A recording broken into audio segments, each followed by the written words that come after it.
and it's just been amazing. And so what I wanted to do is take this moment and do a 2023 recap. A lot of you do know what's going on.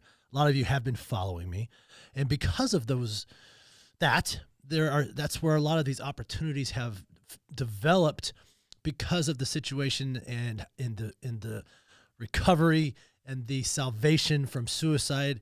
And so it's just amazing. And one of the things that amazes me the most is how fully alive I am after being so close to death, and so appreciative of the life that I've got and what is ahead of me. And it blows my mind, and I'm excited to kind of recap 2023, put it behind us, put it behind me, and look to the future. You know, it's tough to let go. It's tough to move on. It's sometimes tough to say goodbye. It's extremely excruciating, and there is no finite like closure to it. There's just this empty fog of nothing, because some people can't bring it to themselves to have that type of, I don't think it's a conversation, it's just some sort of closure to it. Some people are just cowards. And something that I've learned a lot about individuals in my life. And I've lost a lot of friends, I lost a lot of family, lost a lot of stuff. And but I have regained it back more than I could possibly even imagine, getting it back. And some of the friendships and the development of new friendships and the roads that have opened up and the doors that have opened up have just been amazing. I've put enough podcasts out there for you guys to actually go back and see everything. It all started back in January and February. And then, of course, March, as you all know, is the fateful day of me trying to end my life. And from that journey, I've learned a lot about myself. I learned a lot about people in my life, and what you thought was in your life really wasn't in your life. And so some of the things, I'm just kind of bouncing around here a little bit just because I'm so excited. I did an interview with a girl named Jamie that'll be posted up here soon. You guys are going to love that kind of stuff. You know, she's got a great outlook on life. I've got some great interviews coming up. Won't go into full names, but Brandy and Dino and Doug and Jerry, all of them have some sort of an experience with what I went through, whether it was a family member of theirs, a loved one, a child, where darkness had set in on them, depression, anxiety, unfortunate suicide. And what I mentioned just a few seconds ago is how unbelievably blessed I am to be so alive after something so dark, to be so intact, to be in such good health, to have a clear mind, have an articulate mouth. And something was said to me last night in that interview that I thought fascinating, is that our throat is kind of like the heartbeat of our being. We breathe with it. We speak with it. We turn with it. We just, all of those things. And March 19th was brought to my attention as if on March 19th, the devil was trying to silence me from making the changes in my life that were needed. He was trying to silence me from speaking my mind and speaking the truth about various things that were happening. He was trying to silence me from sharing my experience so that others can grow and not go that direction. He was trying to silence me. And so then the knife in my neck. Amazing to be alive and to be able to share this experience and fight that devil, Satan, away, because God had other plans, and God has an amazing plan. And I also had mentioned something about being interrupted. We talked about interruption. God will interrupt your life so he could put you on the course that he needs you on. What I found interesting, I was sharing that with a friend named Rebecca, a very faithful, very spiritual girl. And she's like, you ever thought of it though, that God already has the plan? God's plan is beyond us to comprehend. It's already set in place. So that interruption that I see as a human, I see it something he just did. But it's already something he had part of his plan. So that's part of his plan. So the interruption on March 19th was already in play. Well, was already there. Doesn't that blow your mind? That was already there on purpose because God knew that you were going to go down the wrong direction. God knew that you were going to be married to the wrong person. God knew that you were going to be just not be right. So it was all part of his plan so that, that interruption. So it blew my mind. It wasn't an interruption that God's like, you know what, I'm going to interrupt him on March 19th. It was already in the play. Bam. Unbelievable. So how did this start? So married for almost 4+ years.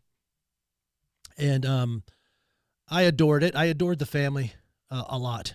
We did a lot of things together. We traveled an awful lot. Developed kind of like a couple of happy places, skiing, especially the beach. And so we really enjoyed those things. But it seemed some of the things that happen within a relationship, some of the things that just kind of develop over time, you don't realize that your self-confidence, your identity gets lost into something else because of your way that you've been treated, the way you were treated. And it's little subtle things here and there over a period of time can actually make you not the person you thought you were. So over time, I just developed this attitude that I just wasn't enough. I was never enough and never enough money, wasn't never good looking enough, never didn't drive nice enough car. My businesses weren't taking off as well. I mean, just a lot of little things over time that were just kind of like fed to me that just made me lose myself. So a lot of times when you lose yourself, you look for something to numb the pain or adjust yourself so that you can kind of deal with what's going on. And so alcohol started becoming more of a habitual thing. And so what was interesting about that is when you are in a relationship and you lack in a specific area, the problem of drinking becomes highlighted.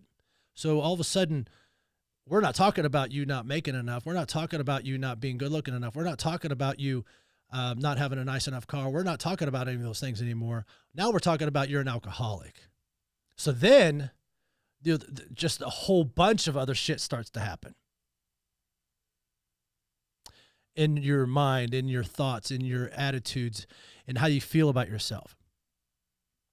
So you try and mask it. You drink on a regular basis, and it just becomes dumb, idiot stuff. So over time, during that period of time,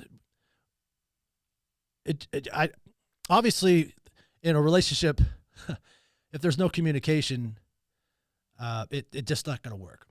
So there wasn't a lot of communication about, hey, what's going on with you? How can we solve this together? It was never one of those, let's solve this together. It was, you have a problem, you need to fix it, or I'm not going to be around with you. I don't want anything to do with you, or whatever the case is. I need to fix it. You need to fix it. You're this, you're that, you're an alcoholic. You do this, you don't do this. And it just became like this, okay, I'm on this on my own, and sometimes you need that support of that person that you love in order to fix those things. I didn't have that. So we went on a ski trip. And let me back up a couple of times. We had gone to a couple of beach trips, and most recently we went to a trip to Florida, and I had a little too much to drink on that trip. And so it did make for the best trip ever. And I introduced her to my friend Paul. So anyway, we had that trip. And so it left a kind of a dirty taste in both of our mouths. And so then we go skiing in January. And we had the best ski trip ever. You guys can go back and watch the pod, but I'm just kind of recapping 2023. Had a great ski trip. Everything was great. Everything from the rental car to the flight to the skis to everything. And it was the week after Martin Luther King's birthday. There's hardly anybody there in Breckenridge. Had a great ski trip. But there were certain things that weren't right. Like there was no, I'm not going to get into that. It was just a 1 week thing of just straight skiing and not much else, and we get back. Daughter has a baby. She leaves. She comes back home, and I'm cleaning the house. Everything is great, but I've been drinking, and I've been drinking this stupid concoction of wine, champagne, and a shot of vodka. And I don't know how that concoction came together, but it did, and that's what I was drinking. She says the neighbors are coming over for watching football, and the Chiefs were going to be playing, and all that kind of stuff. So football happens. Everybody's drinking, and everybody's eating, and there was a comment made about a credit card, and then all hell breaks loose. And I hit my wife, and I've never done anything like that in my life, which is probably what led me to March 19th and also in February. So everything, that's the last time I've talked to her. There's been no hellos. There's been no anything. Not a single fucking thing. And here, what got to me the most was not just the closure, but the fact that there was no trying to fix it. It was immediate betrayal. It was immediate crucifixion. It was immediate, and then the whole family comes crushing on me, and it was just horrible. And so here I am, immediately cut off, immediately not able to communicate, immediately just done, getting out of jail, which is a terrible experience, especially when you don't even remember kind of what even the frick happened that night. So I try to recover, try to find a place to live, try to get my life kind of in order in a real quick hurry, because you've got 30 minutes to go into the house and get all your shit out. And so that was a nightmare, because suddenly the home, the family, the life, all of it is gone just like that. All of it, the dogs, the house, the neighborhood, the friends, everything gone. You got 30 fucking minutes to get your shit out of your house and get out. So on top of the fact that you've lost everything in that short a period of time, what a traumatic event to go to.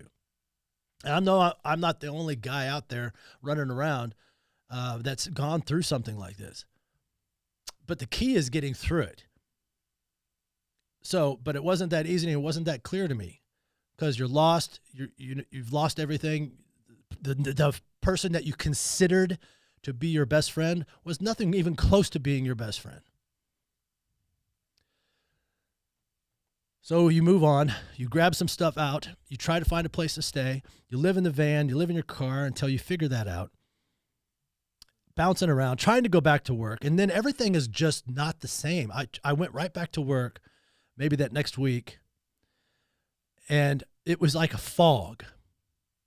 So immediately, in a traumatic fashion, I thought, you know what, I'll put it out there into some podcast. Back in January, February, I thought putting it out there, talking about it, talking about the alcoholism, talking about the fight, talking about all that stuff would be some sort of therapeutic moment. But I wasn't ready for the therapy. I just needed to talk it through. And Greg Pease was there, and kind of it worked, getting it out there. But what it did was stir the pot with her family. And then had all these amazingly horrible comments about me. And so it goes right back into the betrayal, where you think you have a best friend. You think you can trust that person with all of the secrets. And I use that word lightly. I don't mean it as being a secret, but they're things that mean really personal stuff to you that you share with them, because, that's your friend. It's your best friend. It's your partner. It's your lover. But then to find out when you're done, when this happens, it's an accident, you're sorry, you're nothing you can do, because now it's completely over, because now it's all out there. And then the whole family says, oh, wow, you're right. But see, so I'll get to that. So we get through that. And so I try to go back to work. I try to make sense of it, but I just can't. The thoughts of suicide kept running into my head because I'm massively depressed. I'm anxious. I can't, get the stuff out of my head. I can't get January 29th out of my head. Not because I've never done anything like that before in my life, and to end up doing it to the person that is the person you're supposed to protect. So I couldn't get it out of my head. So I start looking and diving into suicide. I start diving and looking into ways to hurt myself the most painless way possible. And I want to tell you something about suicide, and that's why that's now my life's journey, is suicide prevention, and we'll get to that. But the world out there is dark. The world out there is a shitbag sometimes, because you look up suicide, there are actual pro-suicide groups out there. It's ridiculous. Join the group, find a partner, do it together. What? Then there's guys out there that prey on people that are, suicidal, telling them we're going to do this together. They get on a Zoom call or they actually meet up, and the other guy doesn't even do it. The other guy does. And so it's like this predator thing about suicide. It's fucked up. So I read all kinds of articles about suicide and about how to do it quietly. So the articles that I kept running into are the people that do survive suicide, but they're mangled up. Either half their face is gone because they're trying to shoot their fucking head off, or they can't walk anymore because they're crippled and they jumped off a bridge and broke their back, or just vegetable because they tried to drown themselves. Someone saved them, and now that they're brain dead. There's all of these articles and things out there that people have tried to do, but they survive, and now they're mangled for life. So I came across this idea. I was like, I'm not trying. Hey, listen, I'm just being extremely transparent. I'm being extremely accountable. I'm telling you exactly what the fuck happened to me. So I've come across this idea. It's it's Google. Benadryl. If you take over 45 Benadryl, you're supposed to go into a shock and seizure. You should go brain dead. You should go to sleep and never wake up. That was my plan. So I needed some closure in my own head. I needed to get close to God. I wanted to talk to him. I wanted to kind of get this in my head. So I wanted to go to one of our happy places. So I went to Destin, Florida, and I went there and oddly enough, I went there on fucking Valentine's Day, February 14th, Destin, Florida. And I'm there, and there's all these couples together, and I love the back porch restaurant, and they're all sitting there lovey-dovey, just having a great time. And I'm by my fucking self contemplating this end of my life and trying to make videos and talking and, reaching out and just like, I miss you, blah, blah, blah. My mind is gone. So I came up with this brilliant plan. Back up. I walked the beach for probably 4 hours.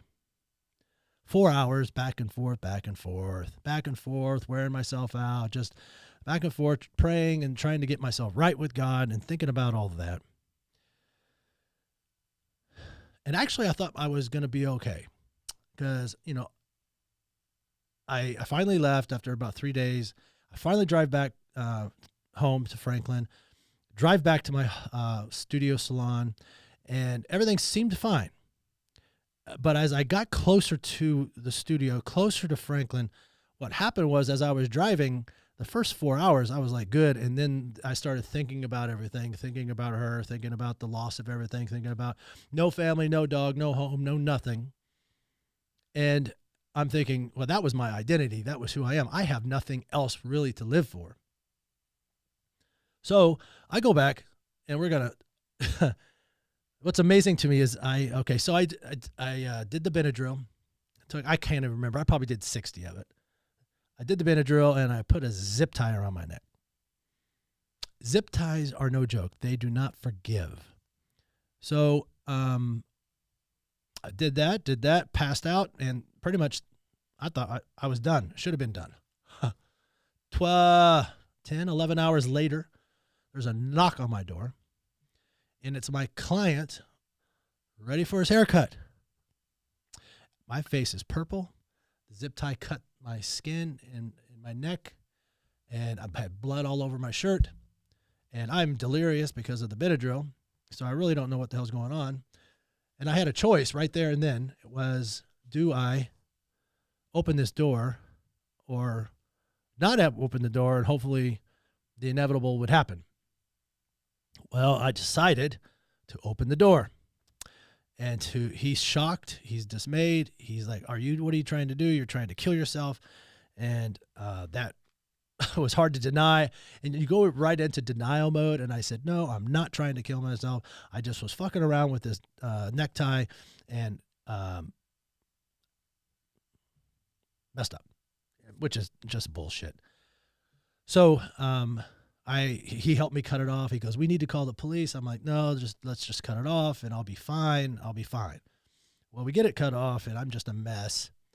He leaves, and then unbeknownst to me, he texts me and says, hey, let's go grab breakfast. And I think what he was trying to do is get me out of my frame of mind, which is what someone in support should do for you, right? We'll get to that too with the whole biometrics and the support group and people being alerted to your crisis. Because, let's take a little break here. Had I had that technology on my finger, someone would have been alerted before I even got to that point, because my heart rate would have been changed. My body temperature would have been changed. My breathing habits would have been changed. My sleeping score would have been horrible. All of these things that could be signals that you're having problems. So getting back to where I was at, I didn't answer his text. So he called the police, and then it turned into an absolute fucking fiasco at the salon. So you guys know what kind of salon I had. It was a solo salon. I was all in a bunch of big area here. And it said it was a fucking circus. The police, the EMS, the fire department, sheriff, just a mess. And so they're trying to talk to me, and I'm thinking I'm being arrested. They're like, dude, settle down. You're not being arrested. We're just making sure you're safe, that type of thing. And at that point, I'm trying to say, okay, I'm fine. I just want to go home. What home? But that wasn't the case with these guys. They were going to take me to jail. This is when I knew there was nothing coming back to me from her. I get put in the hospital. I get put in the ambulance, and I text her saying, I'm going to the hospital, suicide attempt, or whatever the text was, and I've already, I'll get to that later too. Absolutely no response, no phone call, not a fucking thing. How you doing? Praying for you. Sorry we can't work this out, but we just got to move on. Nothing. So I go through that, and I get put in TriStar psych unit. Okay. So I'm there, and what was amazing about that place was, what the fuck? You look around and you're like, what am I doing here? There's a lot of different things that were like, what the F? Like, there's so many young people there, young, teenager, young 20s, guys with problems, just wow. Then there was a guy, an executive with a big company here in town that was there as well. Now, predominantly, all of those people that were in there were people that thought about suicide or had some sort of other addiction, which made them extremely depressed and that kind of stuff. And I met with the doctor, and he's like, Patrick, most of these people here are people that think about it, but you actually did it, which is something much else, different to think about. So that I let that resonate, and I tried to get back to life. A week passes by, and I'm extremely paranoid. I'm paranoid that the cops are there to take me away. I'm paranoid that, just the whole scenario of what happened on January 29th and the loss of her and all that stuff. I just was so massively anxious and paranoid. So I finally get out of there. I end up with this roommate guy, and which actually turned out to be an absolute disaster. He's one of a couple of guys that were in my life that were these holy roller Christian people, men of faith that could rattle off a freaking Bible verse, it was as soon as you ask them to. And, but they didn't live it that way. It was just, I was like, man, wow. So, that happened. I go back to work. I go, he picks me up. I try to have some sort of semblance of my life. I met this guy when I was at TriStar. So we started up this new podcast about surviving suicide and all the crap in between. And it was about life, and it was about, surviving the issues of life so that you don't have to commit suicide or ever think about going that direction. The problem was that I didn't have enough context. I didn't have enough content yet. And yet my mind wasn't clear enough for me to really push that title or push that podcast at the moment. But I was doing everything I could. I started writing this book, started writing back about my life. I wanted to talk about some things that were in my life in the past that needed to be opened up about, or at least clarified, or at least, clarify. We'll just leave it at that. So I thought that was going to be something I could do, and I really wanted to put it out there, some things that would do it with my children. And I was like, at this point, I'm like, is it even worth it now? But going back to that, I didn't have enough content. I didn't have enough context with it. So I tried to go back to life and do the podcast. And I was doing various subjects about, suicide and all those things. And it was a fateful day on March 19th, and I'll explain it to you right now. It was a gorgeous spring day. March 19th, like 50s, and it was beautifully bright and sunny outside. And I had already known what I was going to do for our podcast, and I had reached out, which is some ironic stuff. I had reached out to some friends like Ray and Tad and said, hey, man, let's talk tomorrow. I'm going to do this podcast, and I'd love to talk to you. And it was about Robin Williams, and I wanted to talk about that because it was about all the hidden things that people don't know. People don't know. You have a smile on your face and you're energetic and you're full of life, which also, we'll talk about Kylie and the development of that company. But then he was so sad and so dark, and a lot of things that people did not know about. And so he was struggling dealing with that. So the last interview he had was with Diane Sawyer. And one of the main themes of his conversation was it's all about people. It's about helping each other. Kick your ego to the curb. And it's all about people. That's all it's about. And that's what it's about. We're here on this earth to help each other. We can't do this alone. So that was going to be it. So I got up early. I felt good. I had a couple of mimosas, and that was kind of my little Sunday routine for a while.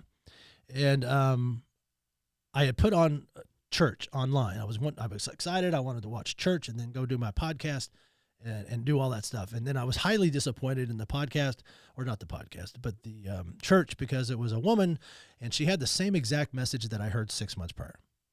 And I'm like, I'm not going to sit here and listen to all this. So I get ready and I head south to Spring Hill, where I am right now in this beautiful podcast room.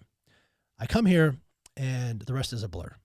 So I even posted the actual podcast of March 19th of, I don't know when, several weeks back.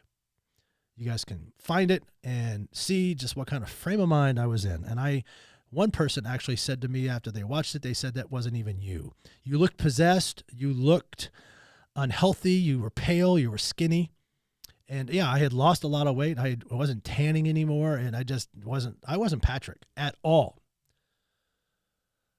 So I did the podcast, which is kind of a blur. I watched it for the first time when I posted it for you guys.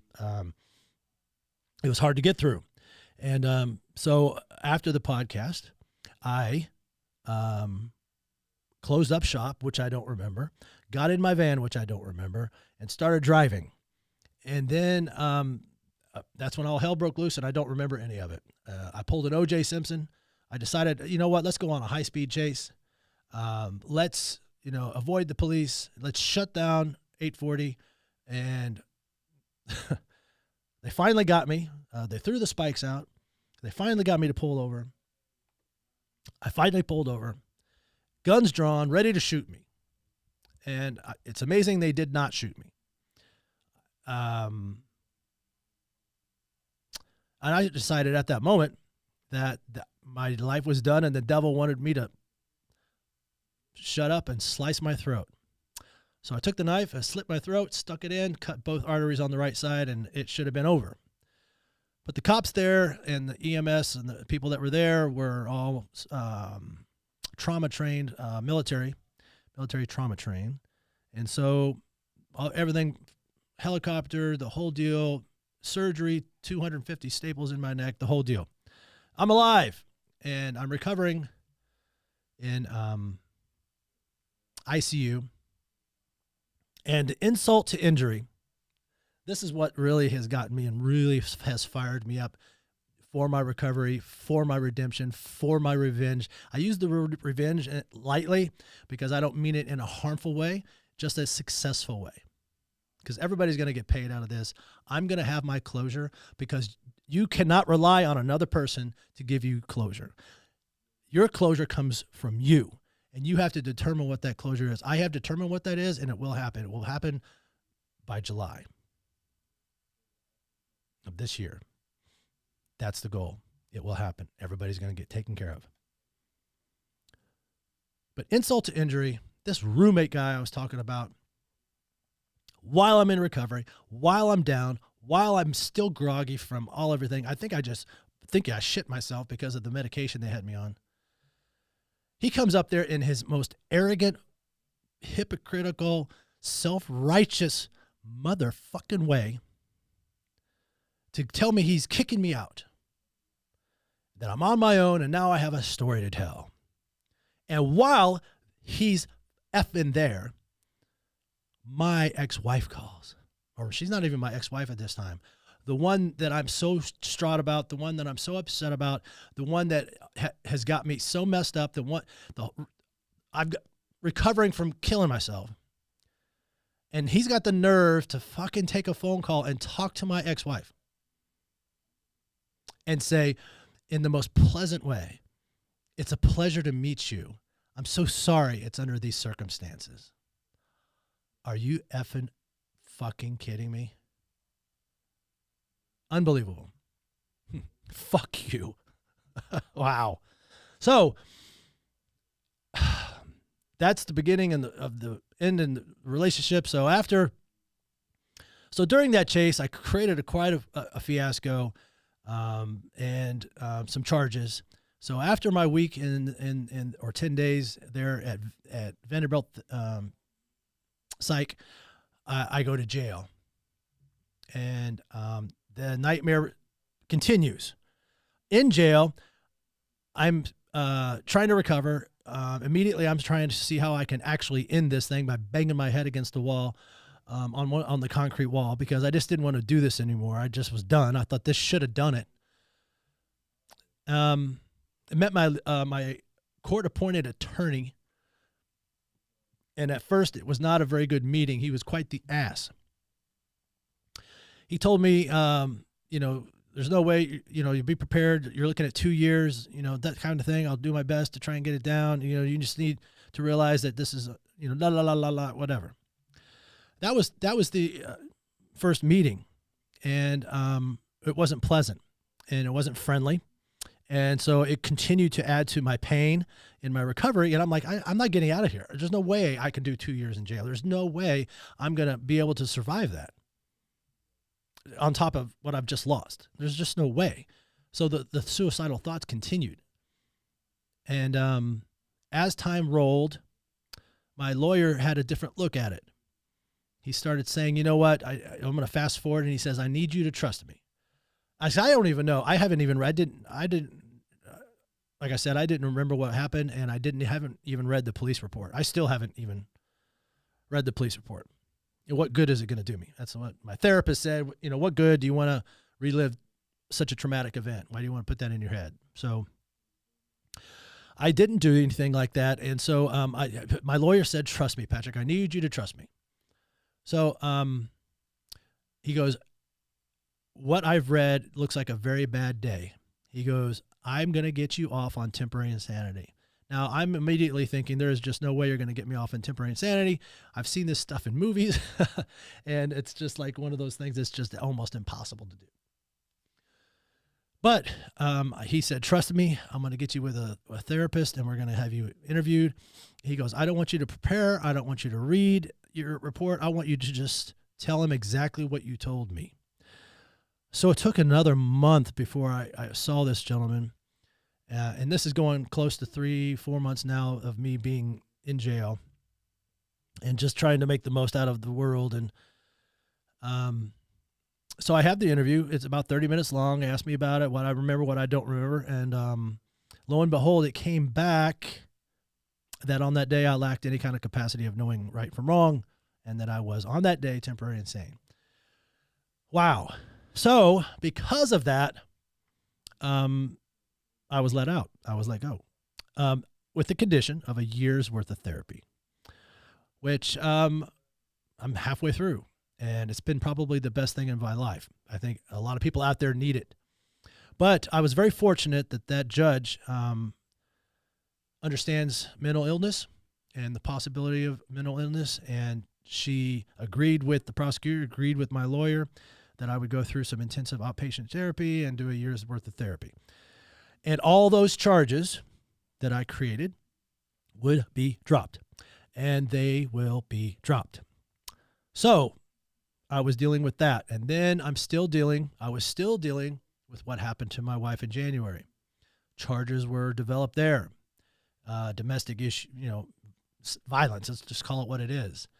And they wanted it to be a felony because her eye swelled up and it was not pretty. It's a shame. But,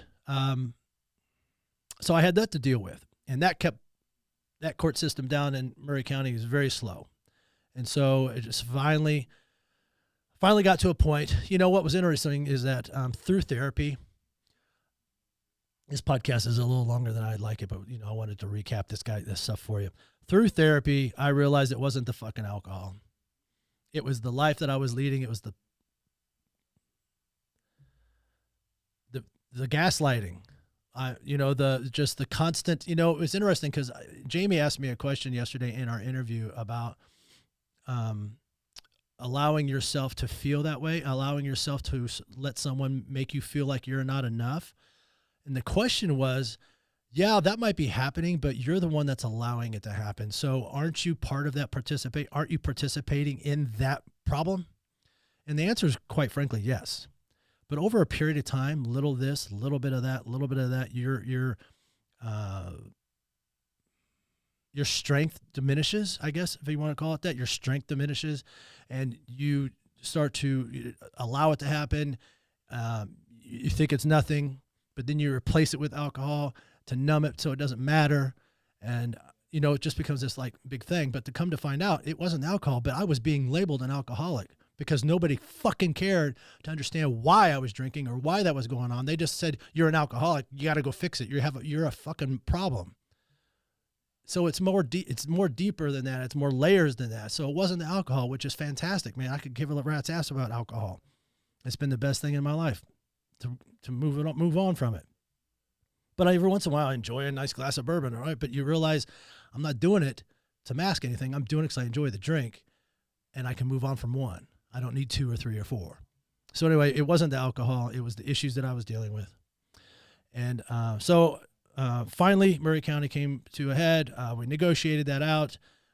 So it all happened God has had a hand on this the whole time, because what had happened in Williams County, even though it was post Murray County, January, it was March. Even so, while I'm waiting to handle Murray, I'm going through therapy. I'm already going through various classes and things like that I enjoy and want to go to. And because of that, the people in Murray were able to say, wow, he's being proactive about his changing. And even though some people wanted me to go to AA or alcohol rehab because that wasn't the fucking problem, I'm not even doing anything like that. It wasn't even an issue that I had to go through. Then what's even more odd is they want me to take a anger management assessment because of what happened January 29th. And what's interesting about that is I've never been in a fight with her of any kind of large magnitude of anger. And I hate conflict, which you'll see in one of these interviews. I hate conflict. I avoided conflict, which is another problem because it's a form of trauma that you're dealing with something because you want to avoid it. But anger was not even the issue. So, so I find it kind of comical, but at the same time, we're fixing it. We're getting through it. That ended up being probation and dealing with a couple of things I got to take care of. So we're good. It's over. Handled. 2023 is over, and that was the recap. So what has happened from then, and what have I learned? I've learned that people are limited. I learned that also people are very resilient. I also know that there is no limit in life of something that you can accomplish if you really want to. So while I was on vacation and away, I came up with this idea of how could what I have been through been avoided, which I mentioned earlier back in February and especially in March. How could that have been avoided? And my friend Ray, who's good friends with Brian, they're in the biometric world, and they use the data to determine, they do life coaching, and they do to determine burnout with doctors and nurses. And I'm like, how could I have used that ring or that wearable to may have stopped what happened with Patrick? Because we talked about this, and it's all about your support group, right? So when the situation happened in February, there was a support group. I had my roommate, and I had the pastor friend, and I had the other ones that I thought were my support group, and it was so ridiculous. Anyway, but I could have reached out to them for help, but I think I was too far gone in the head at the time. But what I'm trying to say is, what if they knew what was happening with you? What if they knew that you were in crisis? So there is the idea of the biometrics and the ring. So the idea just went boom. And so there are people that are in that space, but they're in it in a different way. So I'm going to continue to go into that space and partner up with someone like possibly Aura, or, someone like Google, or someone like Apple, so that we can use that device to determine crisis and intervene through various things like your support group. You have the option. Let's say I wear the ring and I have the option, because I have the app, and I have the option to put this person on my support group as an alert. They don't have to see what's wrong with me. They just know that something's not right. So they can call and reach out to me. Or I have the option not to. Sometimes it's just one of your own things. Maybe the alert goes off for yourself and you realize, oh, okay, I'm something's not right with me. Because a lot of times when you're in crisis, you don't even know you're in crisis. Case in point, March 19th. I didn't know I was in crisis. I don't even remember the damn day. But someone could have called. Someone could have interrupted my path of thought by a phone call or a text. And if I don't get responded, if there is no response after X period of time, the police are called.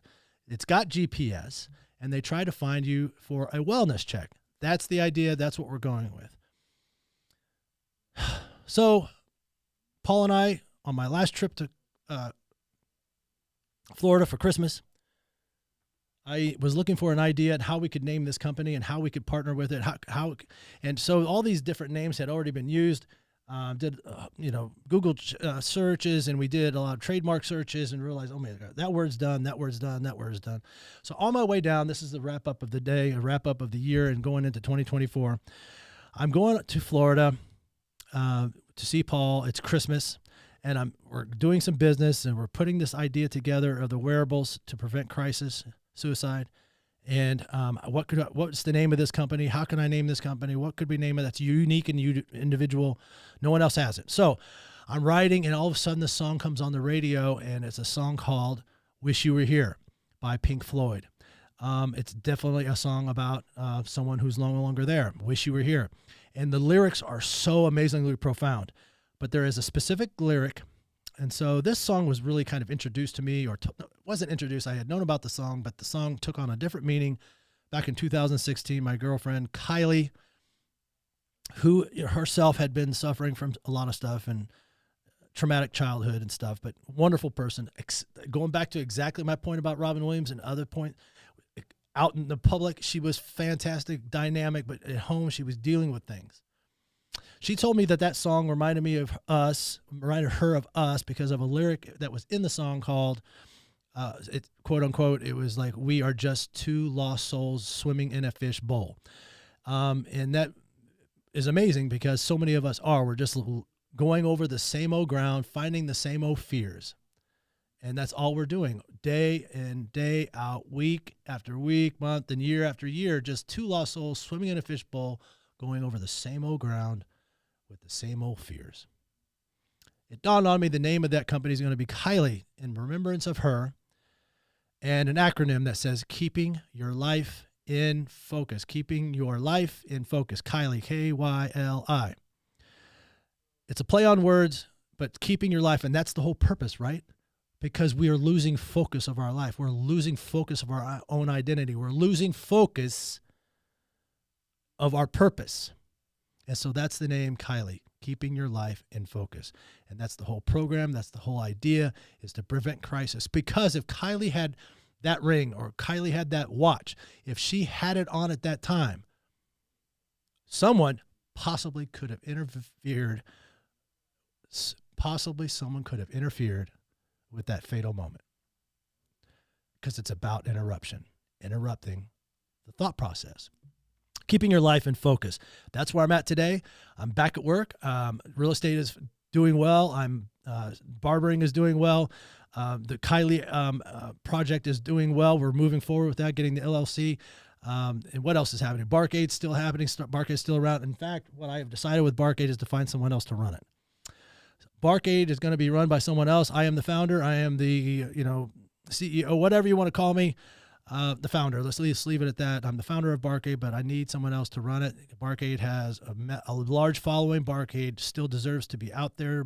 People deserve the power of Barkade as far as developing fundraising and money and awareness. That's what Barkade is about. I'm off with Kylie. Someone else can take care of Barkade. So that's my decision on Barkade. And my decision is to continue to live life at the fullest, to find peace and happiness and find my closure. And I will have that. And I'm excited that this 2024 has finally arrived. Goodbye, 2023. I don't regret it, but it wasn't something I would recommend. It's made me who I am today, stronger, better, smarter, clearer.